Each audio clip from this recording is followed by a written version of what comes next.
কি বললি তুই? মানকে তুই কানে শুনতে পাস না? কানে খোল জমেছে তোর? আহা, ও বলল তোর মতো শিয়ালের নয়, লক্ষিন্দর কুমারের মতো রাজার গোলাম। সাব্বাস ওরা, সাব্বাস। সত্যি সত্যি লকার তলে নাম লেখালি ওরা? না তো কি, তোর কি মনে হয় ওরা নাটক করছে? আমার একটা ভুলের জন্য ওরা পৃথ্বীরাজের দল ছেড়ে দিল। হ্যাঁ রে মানকে, তোর লজ্জা করে না? রাত দুপুরে খ্যাক শিয়ালে হাঁস চুরি করে নিয়ে যাওয়ার মতো এখানে এসেছিস আমাদের দল ভাঙতে, আবার ধরা পড়ে যাওয়ার পরে ওকে সাজাচ্ছিস। বেশ করেছি, যা করেছি একদম ঠিক করেছি। আমি আমার সেনাপতিকে কি বলবো না বলবো সেটা কি তোর কাছ থেকে শিখতে হবে না উদ্ভুক? কার সেনাপতি? পৃথ্বীরাজের। এদি থাম তো, সেদিনকে তো সবার সামনে ওকে অপমান করে চড় মেরে নিজের দল থেকে বার করে দিলি। হ্যাঁ, সেদিনকে বার করে দিয়েছিলাম ঠিকই, তবে তবে আজকে ফিরিয়ে নিয়ে যাচ্ছি। হরা হরা হরা, চল চল। না মানিক,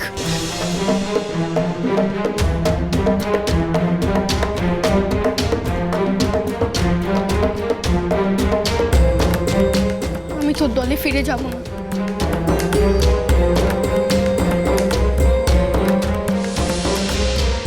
কি ফুটো পয়সা নাকি? যখন ইচ্ছে ফেলে দিলি, যখন ইচ্ছে কুড়িয়ে নিলি। একবার যখন তুই তোর দল থেকে আমাকে বের করে দিয়েছিস, আমি আর ফিরে যাব না।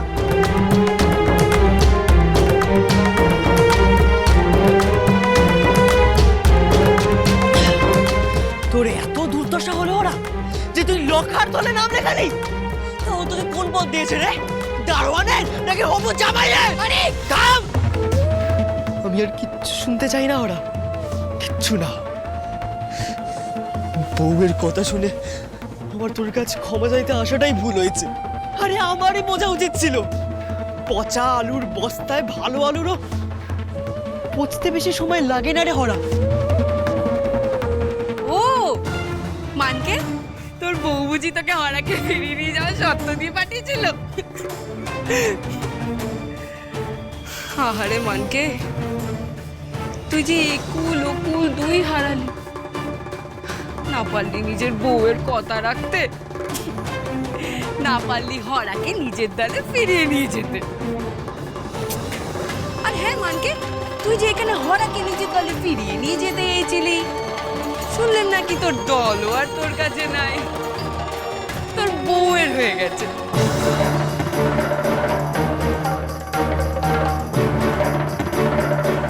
তোর বউ নাকি তোর মন্ত্রী সামন্তদের নিয়ে স্কুল খুলেছে, আর সেখানে নাকি তোকে ঘেঁষতেও দিচ্ছে না। বেশ হচ্ছে।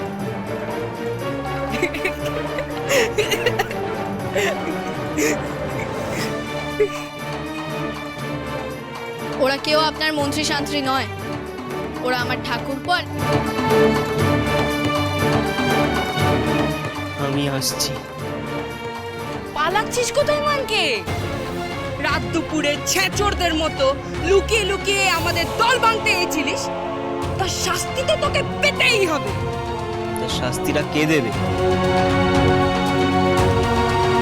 তুই? আমি না রে মানকে, তোর পছন্দের লোক। ওরা মানকে সেদিন তোকে সবার সামনে চড় মেরেছিল না, আজ তুইও মানকে চড় মেরে শোধ তুলবি।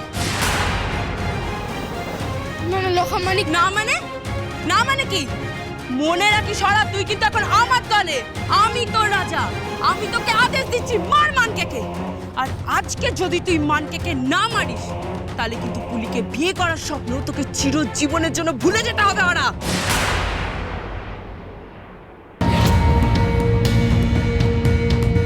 কি হলো, দাঁড়িয়ে আছিস কেন? যা মার মানকে। মেরে নে হরা, মেরে নে। তুই মারলে হয়তো আমার ওজটা একটু কমবে রে। কি হলো, যা মার। মার। বুঝেছি, ছাড়, তোর দ্বারা হবে না। আজ তোর হয়ে আমি মানকে মার। হাজার তুই তো আমারই দল।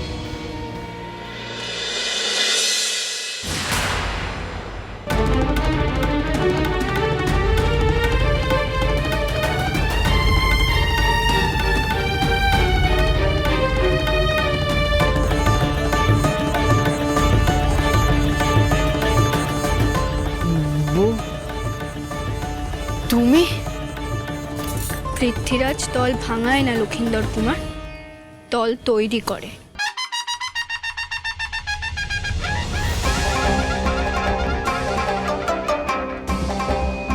দেখতে পাচ্ছ পৃথ্বীরাজের দল? শুধু দল নয়, দলের হাতের নাটিগুলো দেখো। তখন কি বলছিলে জানা লক্ষিন্দর? আমি নাকি পৃথ্বীরাজের দল নিজের করে নিয়েছি, ওনাকে এক ঘরে করে দিয়েছি, পৃথ্বীরাজের দল আমি নাকি ভাঙছি। হ্যাঁ, মূর্খ। রানী কখনো রাজার দল ছিনিয়ে নেয় না, উল্টে বেঁধে রাখে, কারণ রানীও রাজার দলেরই একজন।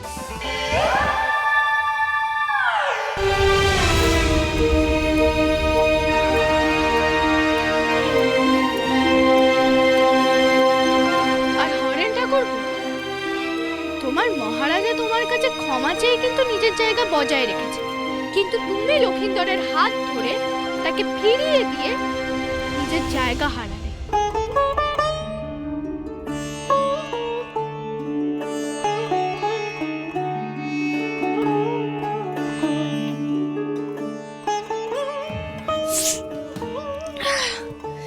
তোরা কি নিজেরাই এখান থেকে লেজ গুটিয়ে পালাবি, নাকি আমার দল তোদের লাথি মেরে খাদাবে? বোদা, ফটকে, কানাই! আপনি শুধু হুকুম করুন মহারাজ, তারপর দেখুন এই লখার কি হাল করুন। এই নাটি এর পিঠে ভাঙবো।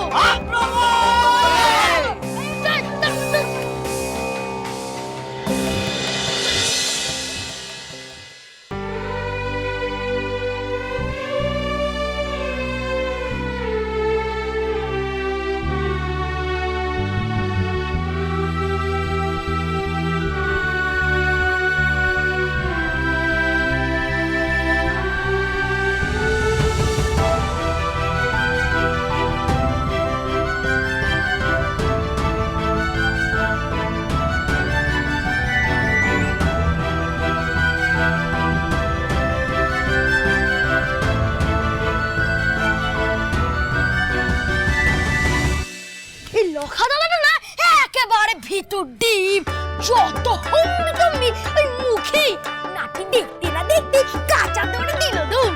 ও বরাবরই অমন, মুখেই সব, কাজে কমে লবডং।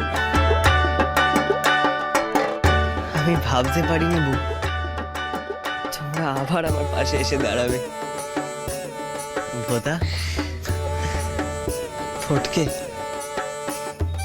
কানাই, আগে মহারাজ,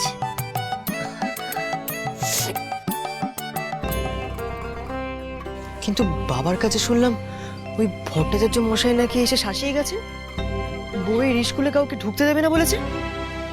হ্যাঁ রে মানিক দাদা, যদিও মামা বাবু বলেছে যে এই স্কুল হবেই। তবে স্কুল চলতে গেলে সবার আগে লাগবে ছাত্রী, বুঝেছিস? তাই আমাদের কাল সকাল থেকেই প্রচার করতে শুরু করে দিতে হবে। এটা কি রাজার আদেশ? না, বন্ধুর আবদার। প্রচারে তো বেরোবই, কিন্তু বলবোটা কি?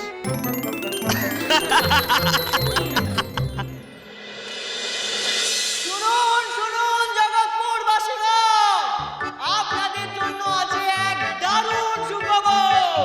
70-এর বুকে ছাই দিয়ে এই প্রথমবার জগৎপুরে তৈরি হলো মেয়েদের স্কুল, সরলা বালা বালিকা বিদ্যালয়। আর নয় ঘরে বসে রো দিয়ে রান্না, এবার স্কুলে এসে শিখুন কো দিয়ে কান্না। খালি আজে বাজে বকে, এইবার কখনো প্রচার হয় নাকি? হ্যাঁ, আরে না মানিক দাদা, এইভাবে বললেই বুঝবে। থাক, তোকে আর বোঝাতে হবে না। শ্রীমান পৃথ্বীরাজ